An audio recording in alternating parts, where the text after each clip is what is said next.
পৃথিবীতে প্রথম যে সম্পর্কটা আসে সেটা হচ্ছে গিয়ে স্বামী-স্ত্রীর সম্পর্ক। তো আজকে একটা বিয়ে অ্যাটেন্ড করলাম। ভাবলাম আপনাদের সাথে শেয়ার করি। আল্লাহুম্মা সাল্লি ওয়া সাল্লিম আলা নাবিয়ানা মুহাম্মদ। আজকে যাদের বিয়ে অ্যাটেন্ড করলাম এরা সম্পর্কে প্রথমত ক্লাসমেট। মানে এদের কথার প্যাটার্ন শুনে বোঝা যাচ্ছিল খুব ভালো একটা আন্ডারস্ট্যান্ডিং।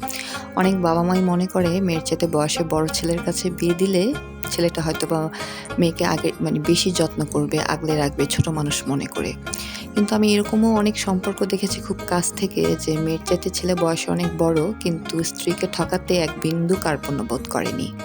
এমনকি স্ত্রীকে বারবার ভাঙতেও এক বিন্দু দ্বিধাবোধ করেনি।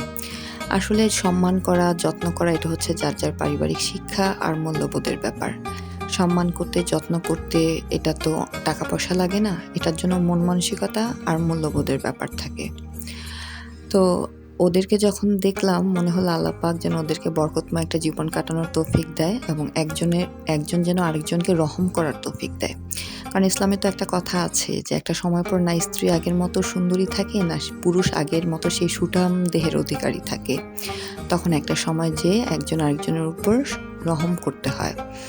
এতেই সম্পর্ক টিকে থাকে, এতেই দিনের পর দিন ভালোবাসা বাড়ে। তো ওদের জন্য অনেক বেশি শুভকামনা আর আল্লাহ পাক যেন ওদের বরকতময় জীবনের দিকে কবুল করে।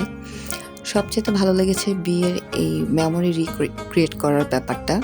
এটা সব বিয়েতেই দেখেছি কিন্তু এই বিয়েতে দেখলাম কি অনেক আগের ছবি ওরা কালেকশনে মেবি রেখেছিল সেগুলো রিক্রিয়েট করলো।